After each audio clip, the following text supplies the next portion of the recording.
Welcome to the Warehouse. Have you ever heard a sermon and thought, how in the world did he discover that? Or where did he get that idea? Every week at Cornerstone Church, two teams dig into the biblical text that'll be taught during our weekend services. We spend hours talking about the text, the context, the culture of the time, you name it. But you can't stuff all that into a 30-minute message. That's where we come in. We're going to show you the stuff in the warehouse that didn't make it to the stage. All right, hey, welcome back, guys. New year. New you. Way to be. New year. New you. That's the new name. No, that's not what we're going to do. But we are. We're starting a new year and starting a new sermon series. So we figure start of every new sermon series, we'll remind everybody why we're here, what we're doing, and a little intro to everybody that's here today. So we'll do that part first. I'm Jay, Groups Director here at Cornerstone Church in Marion, and pretty cool. So Nathan, our theologian in chief here on the podcast, he isn't here today because he's preaching this week. So I don't know why I went up an octave when he's preaching this week. So we're excited about that. And he stepped out. He said, I would feel kind of weird to be on the podcast of the week I'm preaching. So he stepped out. So Morgan has stepped in. Morgan's going to introduce himself to us and what he does and his favorite season of life. My favorite season of life. Well, wow. We'll start with the easy one. My name's Morgan, and my job is the best and the stinkiest job here. I am the student director, so I get to take care of and minister to all the junior high and high school students. Oh, yeah, they are kind of stinky. They are literally stinky. Yeah, I was thinking of babies, like diaper changes, but then, I think BO might have it beat. Oh, yeah, they go through far. that garlic bologna stage. Oh, that is the state. And that is your favorite season And that is of my life. favorite season of life. The garlic bologna season. Garlic bologna one. Hey, you guys probably heard a fourth chuckle. So this was Stephanie's idea. New year, we're going to bring in both of our favorite guest hosts. So Parker making his return as well. Parker, who are you? What do you do? What's up, guys? I'm Parker. I'm a ministry resident here at Cornerstone. So You're not a ministry resident. I am the ministry resident. That's right. The one and only currently. That's right. The founding ministry resident. His statue should be ready by the spring. Yeah. Oh, that was a surprise. You ruined it. Oh, Yeah, my bad. You tend to do that. Fourth and not least, Stephanie, tell us about yourself.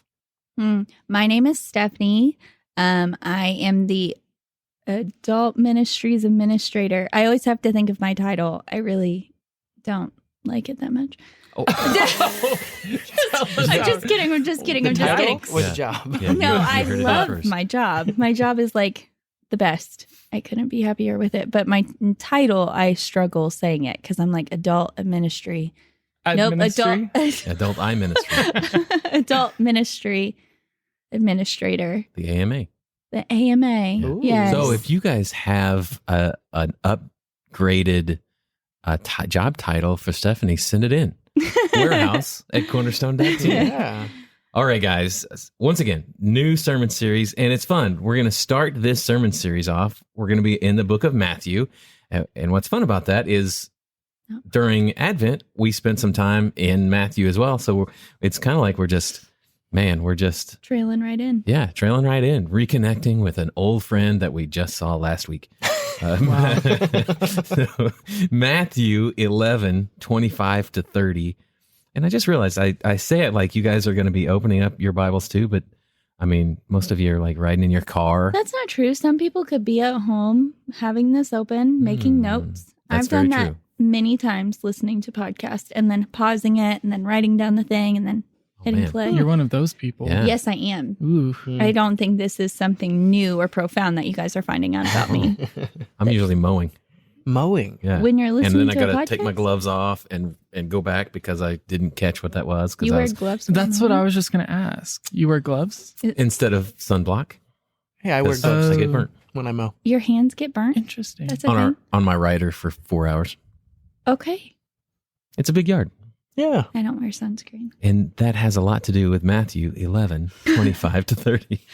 We're going to Sorry, go guys. reverse order. First, we go, and the reason we're here, right? Sorry about that. The reason we're here, so several months ago, it's kind of the brainchild, Stephanie was talking with some folks in the church and just wanting another resource for the people of our church to kind of see what goes on behind the scenes of sermon prep. And so the brainchild of this was this idea that we have so much that goes on in our exegesis meeting that not everything can get up on the stage during a Sunday morning message. And so how cool would it be if people got a little bit of insight into some of the context and information about the text itself, about what goes on in the sermon.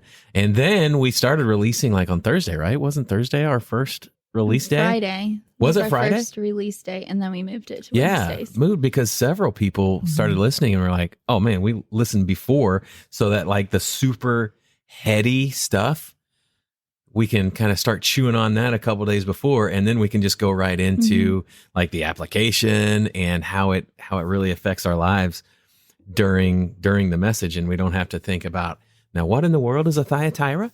That's a flashback. So you guys that do listen, man, Stephanie kind of told you a couple weeks back to please share it with friends and get more folks listening, because one, we kind of like seeing our numbers grow. But it's a passion of Yeah. ours, like doing this. Like we really enjoy doing this. This is one of the highlights of my week, is sitting here discussing scripture with everybody, and also like learning. So I'm not the brainchild of this operation. Michael and Nathan really wanted to do this as well too. So I just, as well. as well. You're a brainchild, A- not the brainchild. Okay, thank you. I felt like a am lot of pressure. Nice. And so for those listening, I struggle with this. Yeah. And for those listening, the Groundhog Day reference was our first movie reference of What? the pod. I don't get it. Yeah, a brainchild, not the brainchild. But So there, and Morgan and I were even talking yesterday that my favorite part of the week is that exegesis meeting when Yeah. we're just digging in, and somebody like one of you guys usually are the ones that just say something, and I just kind of say, "Whoa, I did not know that," even though I was one of the ones studying all week. it's usually me, Yeah, right? Yeah. I thought it was Always me. Morgan. Oh, Morgan always has the good things. He's got good stuff. And so to start with, we start with a big idea, then we talk about the context of the text, then we just work through the text itself. And so let's do it. Big idea. What do you got, Morgan? Let's go for it. All right. Mine is Jesus invites us into rest when we come and learn from him. Not shabby. Not too shabby. I bad. like it. Oh my goodness. Keith Fossey was here today. Okay. One of our listeners, maybe the first named listener. How you doing, Keith? Ooh, hey Keith. On that stair stepper. Is that what he does? Yeah. Oh, On okay. the I stair didn't know stepper. that part. But then getting over on the weights, he can't, because then he's got to get in and get some metal going to get the weights up. And my dulcet tones, they're a little too calming. A little Yeah. too calming, dude. So if you're on that stair stepper right now, left, right, yeah. left, right. But Keith was saying this morning he's in, and he said, "Oh, Parker's going to be on there too, so you can't steal his big idea this week." And I Yes. said, hey, so here's to you, Keith. Parker's big idea. I will give my very own. Mine was following Jesus is easy when your heart is humble. That is good. That's good enough to steal. Mine was Jesus invites us into discipleship. Eloquent, simple, good. I said so. So it's being preached Sunday, January 1st. New year, same burden bearer. Mic drop. No, let's not drop the mic yet. Let's see what else he's got. That's good though. I like it. That's my high water mark right there. So context. What do we have for context for Matthew chapter 11, verses 25 to 30? All right. Well, if you have listened to the past ones, you've got to hear some context with Matthew a little bit, but just some refresher things that are important for us to know contextually here. Matthew, he's former tax collector. He was also called Levi. This is a gospel, and the gospel, that means good news. And Matthew's purpose in this book was to write an account of the good news of Jesus Christ. That's his purpose behind it. He wanted to demonstrate that Jesus is the Messiah. Mm-hmm. And this isn't like a total biography that completely covers every single detail of Jesus's life, front to back, but it's just details that Matthew thought were really, really important for the reader, for the listener, to point to Jesus being the Messiah. Right. And so Matthew is known for writing to the Jewish audience. So he would have been writing to those of that lineage. And so we see a lot of the kingdom of heaven here within his scripture and the way he writes. So that's one little note that I wanted to add. And then last week, if you were here, you would have heard Michael preach on John the Baptist. And so in the beginning of this chapter, we see John the Baptist where he is in prison, and Jesus is on his way to Galilee. So John the Baptist sends his disciples to come and watch Jesus. So in chapter 3 this week, or on Christmas Day, sorry, we record early, so I always get confused. Christmas Day, we would have been finishing up hearing about chapter 3. And then chapter 4, it moves into Jesus's ministry. There we see John is arrested by Herod Antipas, one of Herod the Great's sons, in Matthew 4:12. And then in Matthew 4:17, Jesus builds on John's message for repent, for the kingdom of heaven is at hand. And then we have the Sermon on the Mount for chapters 5 and 7. So 5 through 7. I said 5 and 7, 5 through 7. Awesome. Anything, Parker? Yeah, so Jesus had just sent the 12 out in pairs to preach. And here he's coming. John the Baptist sent reps from prison asking Jesus if he really is who he says he is. Awesome part. And we do need to remember Matthew, as Matthew recounts his own calling when Jesus called Matthew, it's pretty cool. It's pretty simple. So Jesus calls Matthew in Matthew 9, and Jesus went on from there. He saw a man named Matthew sitting at the tax collector's booth. Follow me, he told him, and Matthew got up and followed him. And here he is all these years later writing to Greek-speaking Jews. And some theologians, again, think he might have been writing to Greek-speaking Jews in Antioch, where Christians were first called Christians. Cool. Yeah. I thought that was very cool that could have been who Matthew was writing to. All right. Well, how about we jump into the text? We're going to talk about these first two verses. Matthew chapter 11, verses 25 and 26 to start things off. At that time, Jesus declared, I thank you, Father, Lord of heaven and earth, that you have hidden these things from the wise and understanding and revealed them to little children. Yes, Father, for such was your gracious will. What do you guys have for 25 and 26? Yes, so right off the bat, the words at that time.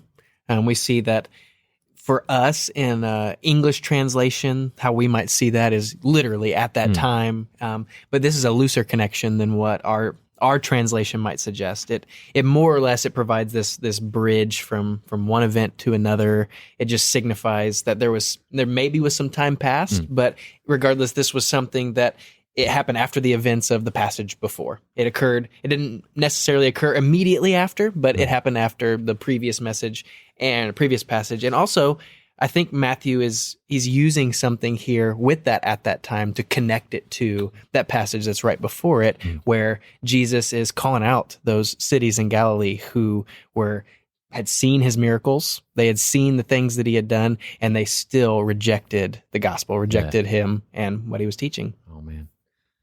And that's a good point too, because it's super easy when you read it to think all of the things just go back to back to back to back to back. Boom, boom, boom. Like the Magi visiting, like the flight to Egypt that we talked about during the Advent series. Yeah, it's super easy to think, oh, this all happened in a couple weeks' time, and then Jesus' ministry. Sure, as they say, it's between 18 months and 3 years that he ministered, but we think it's like episodic TV. This happened and then this happened, but yeah, like you said, the Gospels are written as collections of stories to make us realize that Jesus is who he says he is. Yep. And it was John, right, that who said, if we were to write everything he did, there's no paper that'd be able to hold it. Right. Mhm. Yeah. And then that would be a huge scroll. That's a good way to start us off. Sure. Yeah. I love just the picture that we get in this verse of Jesus praying to the Father. It shows just such a rich relationship that they have, and it just gives us a glimpse of the deepness and connection that they have with each other, and just like the joy that Jesus has in speaking to his Father. And just when I was reading it, I was like, wow, it's cool that we just get to see a little glimpse of their relationship and how it's just so sweet, and you can sense it in the words he uses. And that's good. Yeah, so same thing. What you were going to that you just said, Parker, is just the relationship aspect that's portrayed here. So we see a part of the Trinity at work here. So we have Jesus talking to the Father in heaven, and the hidden these things from wise and understanding. Those who are wise in the eyes of the world, but stubbornly refuse to accept the gospel. And these things is the kingdom of heaven, which requires faith and humility to grasp. Yeah, and like you said yesterday, that Matthew talks a lot about the kingdom of heaven. The other gospels mention the kingdom of God when they're talking about, that these things have been hidden. And so from the wise being those more aged people who've been around the block, and the understanding is those learned people. So the scholars, the people, like Saul was before he became Paul, hidden from the wise and understanding, and revealed them to little children. Yeah. So I think Nathan or one of you guys said it yesterday, but like wise and understanding isn't supposed to have like a negative connotation throughout Scripture, because we see in Proverbs and other parts of the word that talk about wisdom and how we need to have wisdom. So this is talking about a different type of wise and understanding. It's talking about like somebody who's stubborn or somebody who's prideful, and not like, I already know what's best in my life, God, I don't need to know what you have to say. Type of wise. Self-sufficient. Self-sufficient. Yeah, that's a good one. It's an arrogance. Yes, to it, there it is. almost. Yeah. So somebody who would say, I'm so wise and understanding. Yeah. So if you, like me, are recovering from being that guy who wanted to be the smartest guy in the room and then wanted to show people how smart you are. Yeah, wanted to prove it. Yeah, that's these guys. Yeah. And revealed them to little children. And so not 7 and 8 year olds necessarily. Yeah, so like the little children is talking about them with receive the gospel with simple faith. So talking about the wise and understanding, and then the little children aspect, it's just like children at that time. I think, Morgan, you were talking about it yesterday, where they are looked down upon, that wouldn't have been something. Yeah, culturally, children just weren't that significant. They looked at children as children. That was it. There was nothing to them. You didn't ask them questions. You didn't want to know their opinion. And culturally, if you were to be compared to a little child, a lot of times that would have been a negative thing to the world. The world would have seen that very negatively because of the insignificance that they would have been dismissed with. Yeah. Yeah, I know we have a lot to talk about this, but the backwards kingdom aspect of like the last will be first, and then we have the children over the wise. And so that's just a really good illustration of that. Yeah. Yeah, like ultimately it's about being aware of like your lack of understanding or like, and trying to be teachable and realize that you don't, like, kids need to be teachable and like learn how to walk, and like they don't know how to do things. So you need to have, be open, because in your own head, you're like, oh yeah, I already know how to do everything myself. Like there's no room for you to learn or grow in that. And I mentioned this in exegesis yesterday, but I watched the movie Avatar, the first one. The second one will already be out when this is out. But there's the line where like the mother like of the Nave tribe that there is, she says, you can't fill a cup that is already full. And I think that's kind of the same thing. Like if you're wise and understanding in yourself, then you don't have any room for anything else to go in there. So yeah, you're the one who's saying that my cup's full. I don't need to learn from anything else. right. Yeah. And then there's that aspect of at the end where it says, and revealed them to. This is God revealing it to them. It's not what they're doing. It's not them doing it on their own. There's no amount of research, of study, of whatever it could be for them to do. God has to be the one that reveals it to them. So it's this idea of put yourself behind it and put God at the front of it. Yeah. Right. That's good. Man, that's good. And it is all through the Gospels, we see people when they hear from Jesus, like so many of their first responses. Now, hold on, that's not how this works. That doesn't make, what are you talking about? Why are you turning things on their head like this? And God, that's just what Jesus did. And yes, Father, for such was your gracious will, his good pleasure. That idea that it was his good pleasure, that it was his desire to bypass the people who were full of themselves, self-sufficient, and bring it to people who had the faith of little children. Yeah. Yeah, we got to have a really great discussion about this yesterday. Because reading this, I think translations have kind of probably done it better than the ESV on this one is kind of. Oh, like capturing that idea. Yeah. That we kind of like take away the passion. Yeah. Yeah. So like gracious will, some of us may take it as like the Calvinist aspect of like, well, this was God's will for this to be done that way. But sure. That's not what this is saying in this term, right? This was saying like that the wise dismiss it and the children get it. And this is him praising him for what he is pleased to do. It's his pleasure to reveal himself to little children. Yeah. So the pleasure aspect more than the gracious will aspect. Oh, man. Oh, so this picture just came in. Shoot it down if it doesn't make any sense. So it's like when you're playing peekaboo with a toddler who just learns how to play peekaboo and they're just like ecstatic that, and you as an uncle, as a friend, as a dad, as a mom, that how awesome it feels when your kid or your nephew, your little brother, sister gets just shouting, exciting when they see your face when you're playing peekaboo. I wonder, like, is that the pleasure that the Father has for revealing what's going on to his little children? Yeah, I just had that picture pop in. I wonder. It feels like it, right? Yeah. Like that's what grace. That's grace. His good pleasure. Yeah. Anything else? 25 and 26. Man. Let's go 27. How about verse 27? All things have been handed over to me by my Father, and no one knows the Son except the Father. No one knows the Father except the Son, and anyone to whom the Son chooses to reveal him. That's heavy. That's a meaty passage. The all things. This reveals Jesus' understanding of who he is. It also shows the supreme authority of God the Father within the Trinity. All things probably refers to everything needed to carry out Christ's ministry of redemption. That's good. That's really good. We see here with the knowing. So we have multiple phrases here. No one knows the Son except the Father. No one knows the Father except the Son. And this knowing is interesting. It's something that is the way that they mean it, the definition for the word. It's not like just a mental recognition of, I know them. Like, oh yeah, I know Stephanie. Yeah, I know who that is. This is a unique kind of knowing. It's Yeah. special.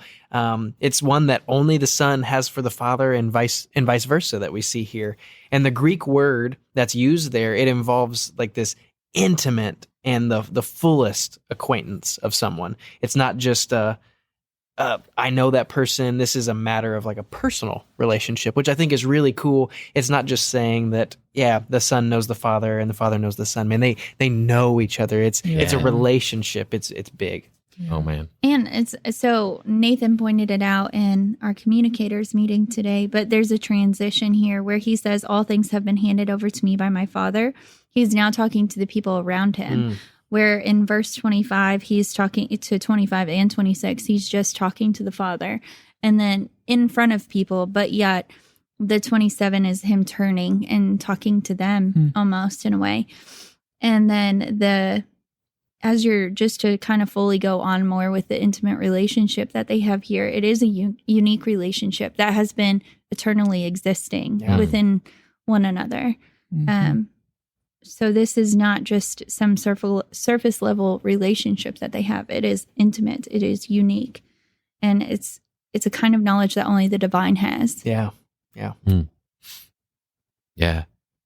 And anyone to whom the Son chooses to reveal him. I mean, it's one thing that there is this intimate thing between the Trinity that we're not gonna understand until we're face to face and the heavenly whiteboard, Jesus is at it saying, no, this is actually how the physics of the Trinity works. But the Son chooses to reveal him to some of us. And that idea, it's that, so reveal, you remember if you were with us for the series we were in, Revelation, that it's that same picture, to reveal him. So it's to uncover, to unveil. So this is the verb of the noun used in Revelation 1:1. So the revelation of Jesus Christ, the unveiling of Jesus Christ. And so here is that same picture, is that anyone to whom the Son chooses to unveil the Father to. Such a powerful picture. And another thing here is Jesus is calling himself the Son, right? So we get to see him doing that. He's not just mentioning himself as Jesus. He is saying whom the Son chooses to reveal him. Yeah. I don't think it's easy for us to hear that and be like, oh yeah, like he's Jesus, of course. But that's like massive thing for him to say back then. Like he's literally saying, I am the Son of God. Yeah. Like, and for me, I'm like, I forget the weight of that because of course I know he's the Son. But like back then he's revealing himself in this very moment. So yeah. Another one of those times that we on this side of history read that and are just used to reading it, like you said, and we don't feel that weight, man, because it was weighty. Absolutely, man. Last little thing that I kind of have for here is that the only people who know the Father are those to whom the Son desires to reveal him. In verse 27, revealing God was a part of the purpose of Jesus coming. He didn't come merely with a word from God. He came as the word from God, made in flesh, John 1:14. And as such, he was God revealed to man. We know the Father not through worldly wisdom and understanding, but through the revelation of the Son. That's so good. Man. Like part of his purpose was, it's more than just coming and saying, hey, I'm the Son of God. I mean, he was revealing the Creator to us, and he was doing it in a way that man could understand. That's the cool part that I think, and one of the commentaries I read, it said that exactly. It said Jesus revealed God to man in a way that man could understand, and that is a beautiful picture to think of. Oh man. Yeah, because if it wasn't for that, we would never understand, right? Yeah. Like, because this is literally a sliver of who he is. Yeah. Right. This might seem like a bit of a tangent, but it's just crazy to think about, like, when you think about Jesus literally leaving heaven and coming down. Think of how much of a sacrifice and how much he's giving up. He's giving up all the glory in heaven to come down and be like a human. It's just, and he did that to stoop to our level because we knew we could never do it. Yeah. Right. And he did that for everlasting. Yeah. Like, so when Jesus came before he was Jesus, he has always been the Son of God. Right. Like there's never been a time or a moment where he was not the Son of God. But when he took on flesh, he became Jesus. So he is now incarnate and he is now Jesus forever. Like, so he gave up his holy body, his perfect body.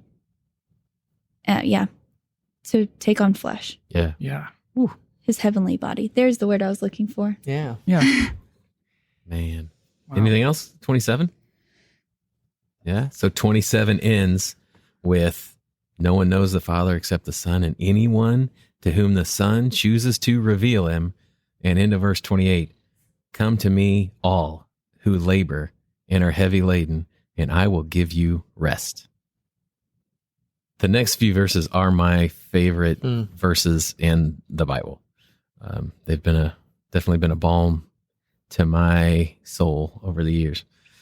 So come to me, all who labor and are heavy laden, and I will give you rest. It's funny there, the all, and Nathan is going to go into the intricacies of the Greek language here. You guys know, if you guys have spent any time any time looking at Greek, it can be crazy. Super easy. Yeah. The phrase "it's Greek to me," it means it's confusing because It is. Greek is confusing, and this is maybe one of these times. So the word that we translate "all" in verse 28, it's a Greek word meaning all, every kind, all the forms. Nice pause. Yeah. Yeah, well, which it's good to talk about that, because whenever we were doing Matthew with Jesus's birth and his coming, the word all there did not mean all. Yeah. It meant that some or a few but here it means all. Yeah. Yeah. Jesus inviting, come all who labor and are heavy laden. Labor. So all who are in a union? No. Oh, not necessarily. Oh, Labor there. You guys have anything on what labor is? Yeah, D.A. Carson had a really cool way to describe and define the word labor and heavy laden. And he said, labor, it implies these burdens that we take upon ourselves. And then heavy laden meant the burdens that others put on us. So Jesus is saying, come to me all who have taken burdens upon themselves and who have had burdens put on them by other people. And that is a really cool thing, because that is most people, that covers a good portion of people there. Yeah. Other versions would say, come to me all who are weary and burdened. But yeah, that's so good. So that labor there, it's to feel fatigue. Yeah, like Carson was saying, that you're trying all this thing that you've been trying to do, and you've been on the stair stepper, right, Keith? You've been on the stair stepper for hours, right? And you're just fatigued because you're trying to walk these steps, and you're trying to do what you're supposed to under your own power, and you're weary. And then heavy laden, that is a word to be loaded up. And it's like this idea of being overburdened with ceremony. Even in the Greek, it's that idea from Carson, that it's overburdened with ceremony. And the only other place where this specific word is used is in Luke 11:46, where Jesus says, woe to you lawyers also, for you load people with burdens. That's that word, burdens, hard to bear. And you yourselves do not touch the burdens with one of your fingers. So that the experts of the law in that day just loaded the people with so many external burdens, and they just had no way of fulfilling them. And here Jesus says, come to me, all you who have done it to yourselves, and all you who have had it done to you, and I will give you rest. Yeah. So like you were just saying, like contextually, Jesus was speaking to self-righteous people who are burdened down with laws, rules, regulations, and commandments.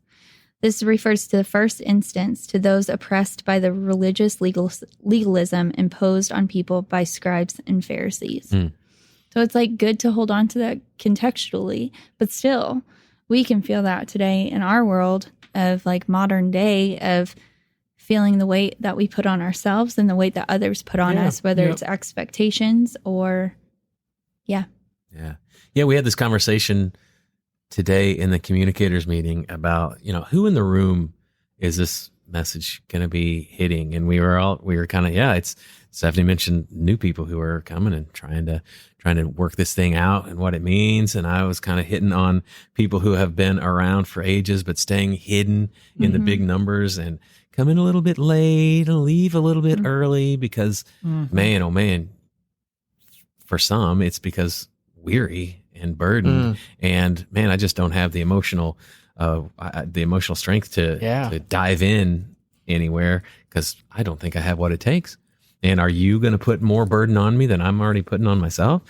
And others are talking about those folks who are just trying and struggling, and Jesus promises to give us rest. Yeah, and this isn't a type of rest where it's like rest is like sleeping. You know, this is a rest that, like a spiritual rest that we get from a trust and a love and a commitment that we make to Him. So Jesus' yoke of discipleship, on the other hand, brings rest through simple and wholehearted commitment to Him. Yeah, that's good. Got this picture. Anyone who has preached regularly has had that experience where you're just, Morgan, maybe even, I don't know if Tribe has this, but you're going, you're giving it everything you've got, and you're thinking, man, God is moving, God is working. These people are gonna just rise up, and the revival's gonna start here. And you look to your right, and somebody's just got his head just lean back, and he's just dozing. Yeah, or in my context, playing on their phone. Yeah. And that's definitely not stinky. Falling asleep in mid-service is not quite the rest. We're talking about. Yeah. But it is this idea of reposing, of kind of this leaning back, but it's an idea of refreshing. Yeah. Yeah, it's being recharged. So you've been plugged into the source and you're being recharged. Yeah, and this is also a gift that He's telling him He's going to give them. Yep. So, which we can talk about that more in 29. Ooh. Do you want to join 29 and 30 together? I really do. Okay, cool. And I'll give you rest. Verse 29, take my yoke upon you and learn from me, for I am gentle and lowly in heart, and you will find rest for your souls. So he had to double up. I'll give you rest, and here you're going to find rest for your souls. Yeah, before we get into the yoke thing and go a little further, there's a parallel text that the ESV provided in their notes at the bottom, and it was just later in Matthew 23:4, where Jesus is actually talking about these religious teachers, and he says they tie up heavy loads that are hard to carry, and they put them on people's shoulders, but they themselves aren't willing to lift a finger to move them. And then we see Jesus contrasting it here with what He provides and what He brings, and it's something that many of them have felt, and at that time, and He's saying, if you feel that burden, then come to Him, and He's going to give you rest. It's not going to be this heavy load that's hard to carry. It's the opposite. Yeah, that's good. So good. You said that's Matthew 23:4. Yeah, and I think the word that 28 uses as heavy laden is from Luke's story of that same thing in Luke 11. That same idea of man, woe to us. I mean, gosh, us being leaders in Jesus's church, and this idea of, are we putting undue and external burdens on God's people to the point where they feel the same thing? Man, reading this has made me really do some self-examination about, oh my gosh, what are we doing with small group coaches and small group leaders and people in small groups? And man, it's really, really hit me that I don't want to be that guy. Yeah. What do we know about yokes? Well, they're yellow. Full of protein. Actually, Jay the- told me it's the whites Yeah. that are full of protein. The I was yolks. completely incorrect. Yeah, the yolks are more. It's just the fatty part. fat. Yeah, Oh, yeah, that makes sense. Yeah, that's why it tastes better. that's right. Yeah. So this is not that type Not. of yolk. Oh, Not an really? Right, egg. yeah. So Huh. so someone may have thought that for a hot second. And it wasn't the student director, I promise. It's the It was our AMA. AMA. So I think if somebody who correctly had yoke wants to explain it before I do, by all means. So yeah. So this idea of a yoke, we don't, We don't have them these nowadays. Yeah, so in come on. Southern Illinois in 2023. Look at that. Ooh. 2023. Ooh. We That's don't weird. we don't have yokes. We have tractors. We have bush hogs. We have Children. it's just children. Yeah. I'm just kidding. Calling the DCFS. Just kidding. My Are your kids. kids okay? And so the idea is so the spelling yoke, yoke. Yep. Good job. Yo is a weird way. Yeah. I didn't sound right starting the word, but yeah, yoke. So when you would have two oxen and they needed to pull your plow, let's say, you would put this huge wooden like piece of lumber across their shoulders, and you'd tie them together. They would be yoked together, and together they would do the work of pulling, of carrying that load, and they had to work together. And so a lot of times in the practice of doing that, you would have maybe two animals that were not equally talented at pulling their yoke together. Yeah. So the yoke could be put on one animal, or it could be shared between the two. In a shared yoke, one of the oxen would often be much stronger than the other. The stronger ox was more schooled in the commands of the master, and so it would guide the other according to the master's commands. By coming into the yoke with the stronger ox, the weaker ox could learn to obey the master's voice. So, Jay, is a yoke light or is it heavy? I would imagine a huge thing of lumber is not a light thing. That it's a burden, right? That these oxen are feeling this burden, and then if you're not working in sync, and like here's this rookie ox and this old vet is together, and they're not working together and pulling at this thing, I would imagine this burden is it might be wearisome. Like you're carrying this burden with this young ox on this huge wooden beam. I think I might get a little bit weary.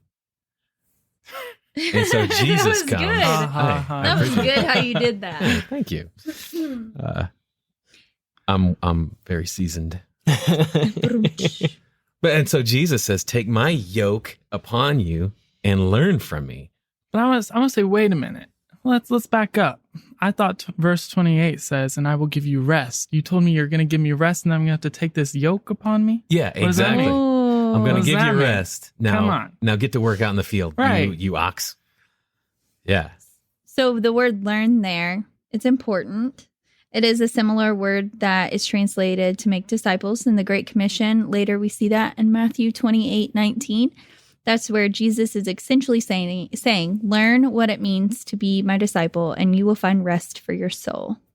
So, like, we'll hit the heaviness because in verse 30, he says, my yoke is easy and my burden is light. Mm-hmm.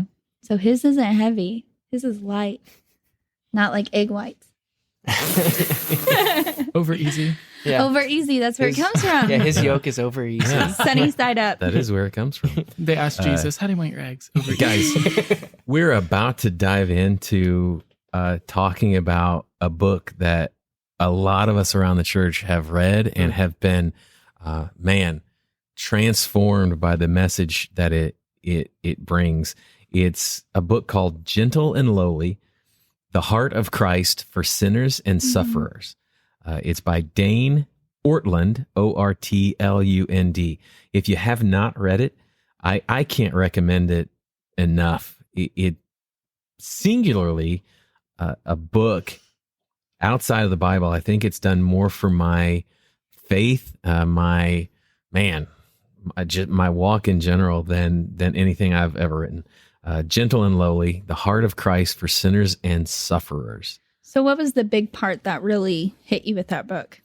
We're going to get there in, no, you know what? Yeah, go ahead, because we're talking about gentle and lowly. We're in so. 29. Yeah. So this idea, so when Jesus talks about, and we'll talk about it more again, like Stephanie said in verse 30, so Jesus' yoke, it's an unyoke. It's this idea that it's a yoke that's made more of helium than it is of heavy, burdensome wood. And this idea that when I am struggling, when I am, after I've failed, after I've sinned, after I have what I think have fallen short of what Jesus wants for me, and in my head through the years, what I have thought of as how Jesus is responding to me, it's always been a picture of him being frustrated and, man, tired of me doing this for the 100th time. Mm-hmm. And I can't believe you're almost 45. How are you still struggling with this stuff? And when I read this book, I found out that verse 29 is the only place in the New Testament that talks about the heart of Christ. It's the only place where Jesus talks to himself, talks about his own heart and what it means. And he said, and so heart here, I'll just quote right from the book. When the Bible speaks of the heart, it's not speaking of our emotional life only, but of the central animating center of all we do. It is the central place from which every decision we make comes. It is what gets us out of bed in the morning and what we daydream about as we drift off to sleep. And so here, Jesus is saying, this is my heart. And so if Jesus says, this is my heart toward you, it's a good idea to listen and take note. Right. And what Jesus says is that at his core, the thing that drives him is being gentle and lowly. Yeah. So I'm going to quote more from the book, Yeah. if that's cool. So I am gentle. The Greek word translated gentle here occurs just 3 other times in the New Testament. In the first beatitude, that the meek will inherit the earth, Matthew 5:5. In the prophecy in Matthew 21:5, quoting Zechariah 9:9.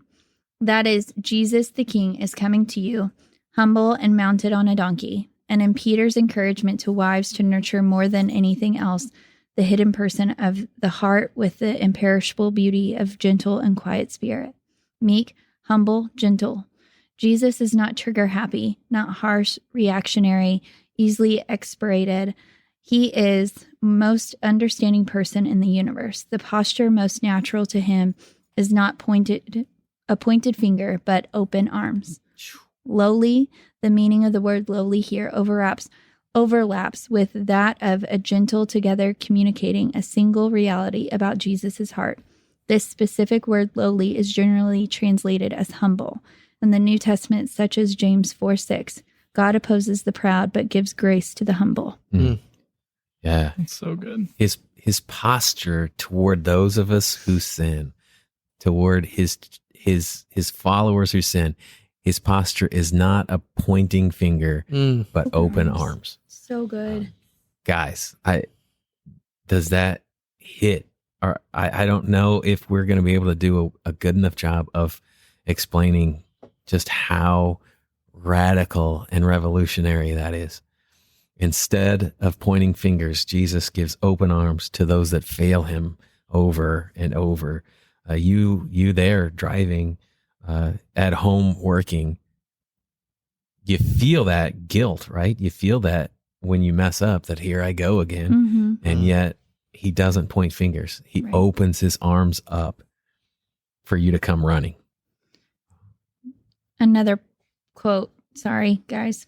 Don't mean to take over. keep going. not No. I apologize. introed the book for a reason. Right. We Go want the for it. people to read it, and so we've got to give them some quotes to whet their appetite to go get it. Go get this book. Gentleness is who he is.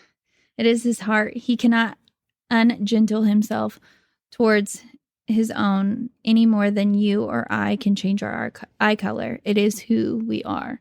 So the part of that I just love is like, it's in his nature. It's in his being. It's every part of him. Just like we could slap in, blue contacts if we have brown eyes, but that doesn't change our eye color. Yeah. Morgan forces himself to get close to garlic bologna teenage guys I at thought you were going to Fuge. drop his glasses. All right. So after a full day in the hot summer at Fuge camp, and there, Morgan, I need to talk. and you force yourself to step into the cloud. And yet Jesus lives to get into our cloud of nastiness to He come loves and that rescue bologna us. garlic. Loves Yeah. Garlic bologna. He loves the BO of our sin. Yeah. Um, Yeah. And the lowly there is he's accessible. He comes down to us. Mm. yeah. So. Yeah. Yeah. The steps to coming to him, they're not convoluted like we would think of a God who would come to us. He just says, come. Yeah. Admit that we need him and take the steps. Man, oh man. Anything else? 28 and 29, guys? I think the last thing I'd add is Stephanie kind of already mentioned the learn a little bit, but just this idea that it's even more than just coming to Jesus. Yeah. It's more than us just receiving something from Jesus. He says, "Take my yoke upon you and learn from me." So there's action in that, Yeah. and it's something that we're supposed to do. So we don't just show up and hope that something happens and that there will be this big change. There's action in it. We're learning from Jesus, and Oh, man. we're learning from the one that is gentle and lowly. And Right. that's beautiful because that's who I want to be. I want to be more like Jesus. And I think that's all of our goal, right? Ooh, and yeah. So how do we learn to be more like Christ? how do we learn to be more Wham. like Yeah. Christ? I think Nathan's going to tell us. Yeah. He better anyway. Yeah. Yeah. But that is interesting. So here he says, take my yoke upon you and learn from me. And then Matthew's going to close his gospel out in chapter 28 by saying that, this God man who has died and now is risen, before he's taken to heaven, he tells his followers, now, as you guys go about the rest of your life, you do the same thing. You go make disciples. You tell them about me. You teach them to obey everything I've commanded you. So here we have, okay, you guys learn from me. And in just a little while, we're going to get to the place where he says, all right, now you guys go do it again. Go tell people about my easy yoke, my gentle and lowly heart, and you train them how to follow me. For my yoke is easy and my burden is light. That's verse 30. My yoke is easy and my burden is light. Did you have the quote about the life preserver? I think it's actually here. It's like telling a drowning man to put on the burden of a life preserver. Yeah. So Jesus telling us to take my yoke upon you, and we think, if we're being honest, we've had this idea of, oh my gosh, the burden of being a Christian. I got to read my Bible. I got to come to church. Then when I get to church, Jay's going to tell me to get in a small group. Thrash is going to tell me to go serve somewhere in the church. And so here I am, these burdens, but you do need to get in a small group. But so I'm being burdened, and oh my gosh. And here Jesus is saying, my burden is light. So like we were talking about, his yoke is like asking someone, hey, could you help me carry this helium balloon? And because this burden is the same idea as you're a drowning man, and I'm going to not take this life preserver because it's too much of a burden. Yeah, if your yoke is hard and your burden is heavy, then we can say that it isn't his yoke or burden, and you aren't letting him bear it with you. Jesus said it plainly, my yoke is easy and my burden is light. And the word easy there can be translated into kindness too. We talked about that. Yeah, his yoke is kindness. It's goodness. His yoke. So it's not saying that his yoke means that the rest of our life is going to be easy and every step is going to be in the Right. sunshine. Right. We're going to hit quicksand and we're going to struggle in life. But Jesus' yoke is kindness. It's Jesus being gentle toward us, and his burden is light. And that word burden there, it's not the same as in verse 28 when he says, come to me, you who labor and are heavy laden. That heavy laden, that burden is that burden that we get from those outward thoughts and rules and judgments from others. But here, this word burden is a task, a service. This idea that Jesus's burden this call to life with him is different than that burden others place on us. Yeah. So good. It's not burden. And so that word light is also easy. It's not burdensome.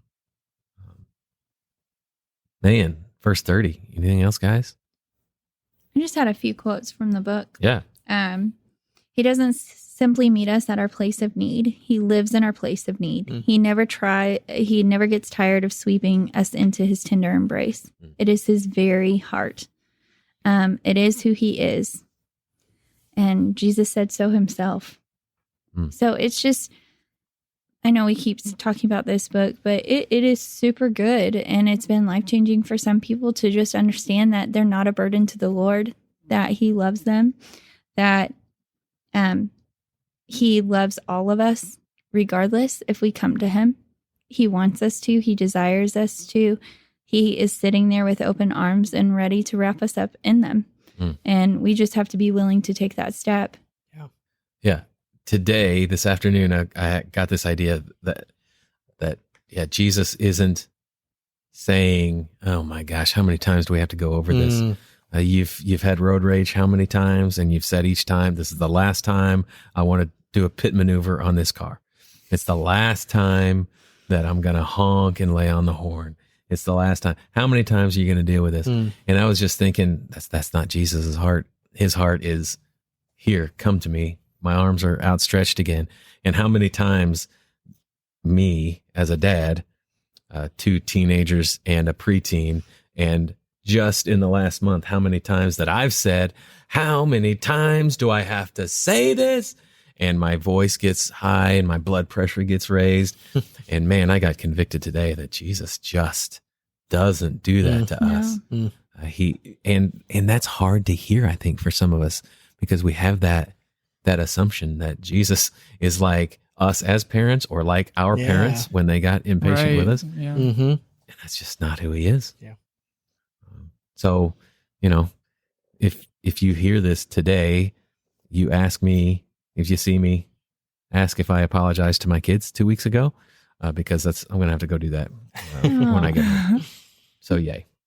So yay. So excited. Yeah, I love apologizing to my kids. And thankfully, we serve a God who doesn't have to, because his arms are always open to us. Man, anything else? Verse 30. His burden is light.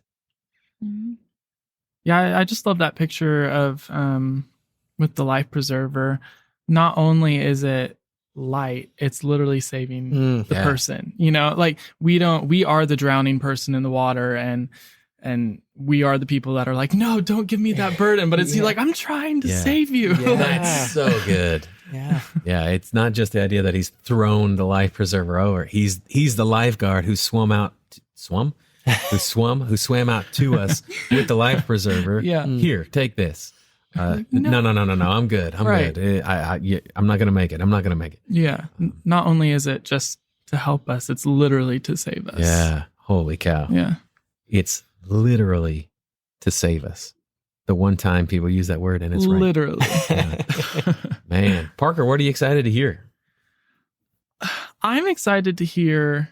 I kind of said it in the beginning, but I just love the picture that this passage has of just the closeness that the Father and Jesus have to each other, and Jesus offering that to us to come into that relationship, and just the richness of their relationship. We just get a glimpse of it, and I just love that, to know that Jesus is right there with us, and we're not there struggling on our own, and that he's saving us with his life preserver. Man, oh man. Stephanie, what are you excited to hear? Thanks for letting me go right after Parker and not right after Morgan. Hey, it's my pleasure. Wow. Not like that. Not like that. No. It's not like that. You're like, I can go after Parker because his stuff is terrible. I think yesterday I asked to go first because I feel like they always blow me out of the water on this. No, you're right. Parker's big idea is really good, but what he's excited to hear. Right. Stop. Yeah, my big idea is fine, but it's just downhill from there. Stop. Guys, I'm going to go cry now. I'm excited about like how many times I've seen this verse on church signs Or t-shirts. or t-shirts Right. or billboards or whatever it is. And I never fully grasped what it meant. Yeah. Mhm. And not because I didn't know what a yoke was, but for like, or yoke. But it's good. Like, I think I always say this as like, what am I excited about? And I'm truly excited for people to understand the word of God more. And that's always what I'm excited about, is so people can understand, like, man, there's just so much promise and truth and hope within the word of God that he desires for you to know. And I hope that people hear this message and pick up his yoke instead of their own. Yeah. That's good. Yeah. Yeah. That's all. That is cool to hear, because that is if you know her, you know that's her passion, but your passion is that deep of wanting people to get how life-changing getting into the Bible is. Yeah. And not just reading, but getting in, digging in, studying what it means.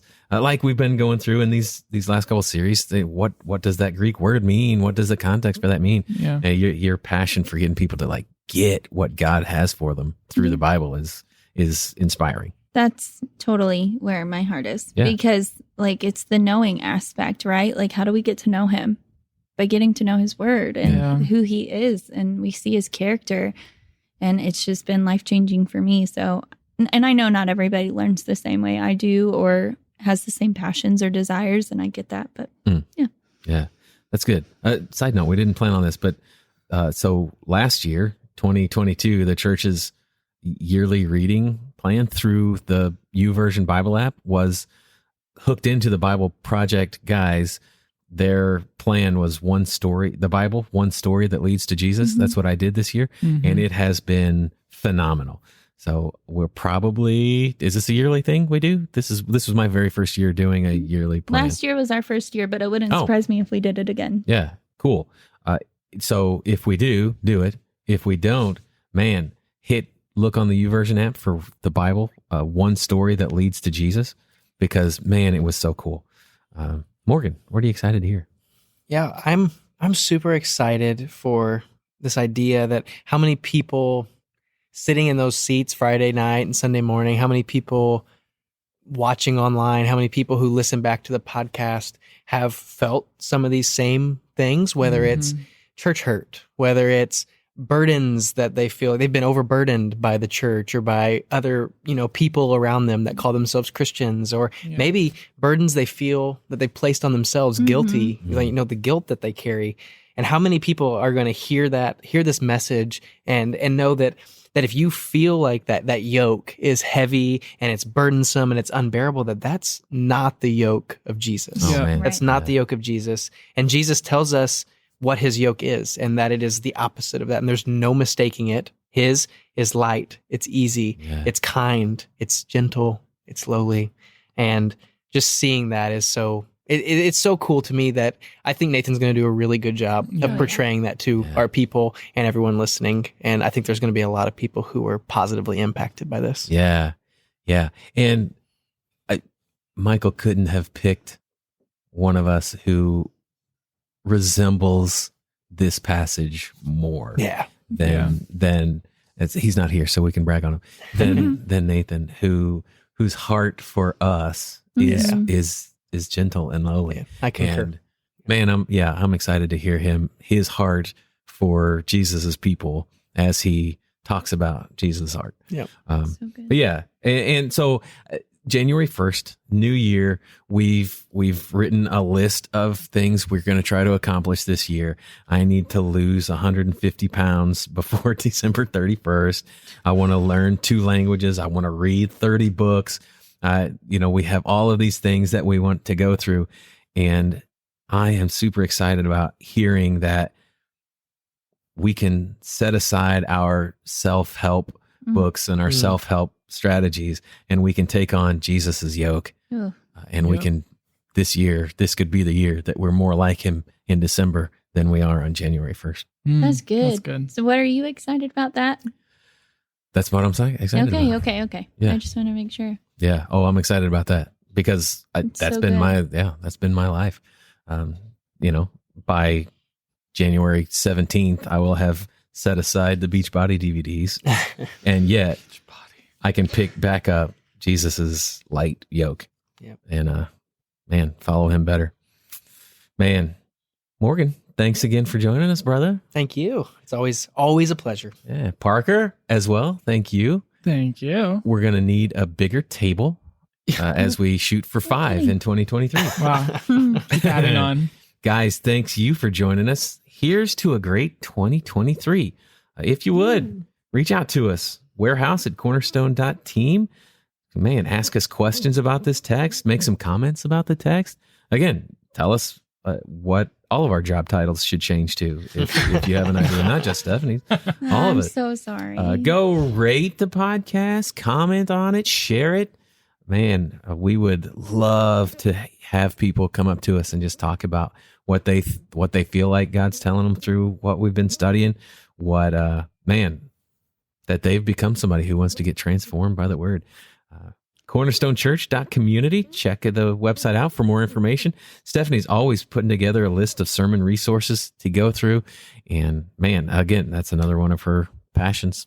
Can I do a plug for Plug. of the How to Study the Bible class? I'll go for It'll it. be starting January 22nd. We do it during first service. So if people are interested in joining How to Study the Bible class, we only have a few slots available, but I would really love to have new faces and have the room packed full of people who are desiring to know the Word of God. Yeah. What day? January 22nd. So January 22nd during the 9:15 service. Yeah. It's a class where each week you guys go through and you study a specific way. Genre. Yep. Yeah. And you go through one passage each week, study it. And for how long? 10 weeks. A 10-week course? And then, so if anybody is interested, you can email me and I would be more than happy to send you the link so you could sign up. Yeah. S. McCroy, MCROY, Yeah. at cornerstone.team. Yeah. My eyes got wide there because I totally forgot the last part of the email address that I say every single week. So yeah, that'd be cool. Or if you forgot that part, warehouse, cornerstone.team. All right, thanks, guys. We'll see you next week. That second week of January. See you next time. Say bye, Nathan.